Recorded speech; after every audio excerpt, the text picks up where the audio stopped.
अस्सलाम वालेकुम जी। तो क्या हाल चाल है आप सबके? दुआ करती हूँ कि आप सब ठीक ठाक हों और मैं भी बिल्कुल ठीक हूँ। और ये है जी सुबह का टाइम और मैं सुबह अपनी हवेली में आई थी और उसके बाद फिर मैं आ गई थी घर। नमाज़ पढ़ के मैं थोड़ा लेट गई थी, तो अब मैं उठा लूँगी बिस्तर। बिस्तर गर्मियों में आपको पता है कितने भी होते हैं, एक चारपाई के नीचे चादर बिछाते हैं और एक जो ऊपर लेने वाली होती है वही है। तो उसके बाद फिर मैं जाऊंगी किचन में, क्योंकि आज मेरे पास कोई भी सालन नहीं है। तो आज जैसे मैंने आपको पहले भी बताया हुआ है कि हमारे गाँव से अक्सर चीज़ें नहीं मिलती हैं। कभी होता है मिल भी जाती हैं और कभी नहीं भी मिलती हैं। तो आज भी ऐसे ही हुआ था, ब्रेड या जो पापे थे वो नहीं मिल रहे थे, तो फिर कोई भी ऑप्शन नहीं था मेरे पास खाना बनाने के अलावा। तो सुबह सुबह सब्ज़ी भी नहीं थी मिल सकती, तो फिर घर में दाल थी तो फिर मैं दाल ही बना लूँगी नाश्ते में। और इधर मैं कर रही हूँ दाल साफ़। और फिर इसके बाद मैंने दाल भिगोने के बाद फिर मैंने थोड़ा बहुत झाड़ू लगा दिया था घर में। अ, दाल थोड़ी सेट हो जाती है जब, तो चलो फिर मैं उसके बाद बना लेती हूँ। तो वैसे भी टाइम इतना ज़्यादा हो गया था, खाना बनने को टाइम भी लगता है। तो बस जो रात में सालन था और जो रात को सालन पड़ा हुआ था वो दोपहर वाला था, तो वही हमने खा लिया था। तो फिर सुबह इसलिए कुछ कोई भी सालन नहीं था। और जब फिर मैं किचन में आई थी मैंने चूल्हा वगैरह साफ़ किया था। साफ़ करके सोई थी रात को मैं, लेकिन फिर भी मैं ज़रूर कपड़ा वगैरह लगा लेती हूँ।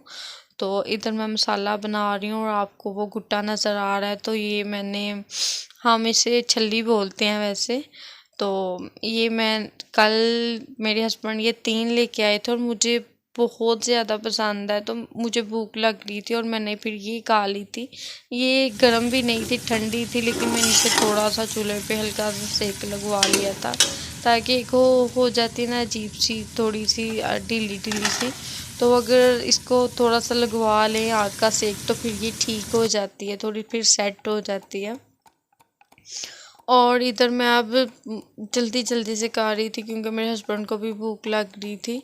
और इतना पता होता कि कुछ भी नहीं मिलेगा बाज़ार से या दुकान से तो मैं ज़रूर कर लेती। हमें आधा पौना घंटे का सफ़र करके जाना पड़ता है, तो फिर यही होता है, अक्सर हमने चीज़ें घर में ही रखी होती हैं। तो फिर मैंने इधर प्याज वो लहसुन और अदरक का पेस्ट इसमें डाल लिया था। और बस जी। अच्छा, तो जो सैलाब ज़दगान है प्लीज़ उनके लिए दुआ कीजिएगा, अल्लाह उन पर रहम करे। और ये नहीं है कि ये उन पे टाइम आया है तो बस उन्हीं पे आएगा, अल्लाह रहम करे। कभी हम पे भी इस तरह का मुश्किल टाइम आ सकता है, तो अल्लाह पाक हम सबको बचाए और उनकी मदद करें जितनी भी हो सकती है। जो उनके पास हैं, जो उनके ज़्यादा करीब रहते हैं, तो उनकी मदद करें। और बहुत दुख होता है इस तरह सोच के। तो फिर इधर मैंने प्रेशर लगा लिया था, जो किचन में थोड़ा गंद हो गया था वो फिर मैंने झाड़ू लगा लिया था। और झाड़ू लगाने के बाद जो 2-4 बर्तन हो जाते हैं खाना बनाने के बाद, वो मैंने वॉश कर लिए थे। और फिर इधर मैंने आटा गूंद लिया था झाड़ू लगाने के बाद। तो फिर वही स्पीड थी बस कि चलो घर के काम हो जाएं। घर के काम तो ऐसे हैं कि बस एक करो तो दूसरा निकल आता है, दूसरा करो तो इस तरह फिर निकलते आते हैं। तो बस फ़िलहाल तो मैंने घर में बस हल्का फुल्का थोड़ा बहुत फैलावा उठाया था और बाकी मैं सुबह से किचन में ही बिजी थी। तो इधर मेरे हस्बैंड आज कर रही थे।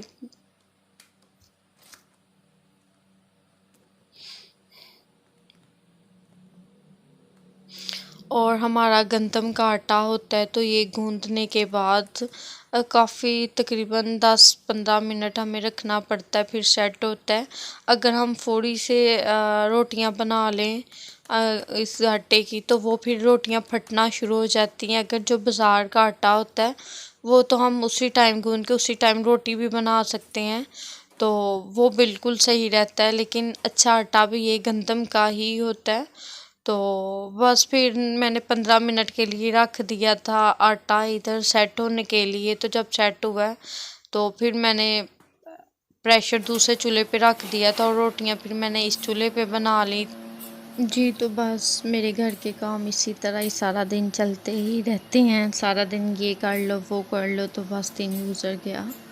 तो मेरे पास कोई भी हेल्पर नहीं है जो मेरे साथ हेल्प करवा सके। मैं ख़ुद भी नहीं इस चीज़ के लिए खुश होती हूँ।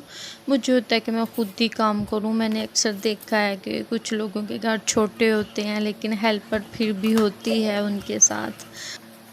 घर छोटा हो या बड़ा, घर को हेल्पर की नहीं हमारी ज़रूरत होती है। जब हम अपने घर का काम खुद करते हैं तो हमें पता होता है कि हमारा कौन सा काम हो गया है और कौन सा रहता है और कौन सा काम इग्नोर हो रहा है। तो बस कोशिश किया करें हम खुद से सारे काम करें। मेरे घर की रूटीन तो आप डेली देखते ही हैं, मैं अपने घर को कैसे मैनेज करती हूँ।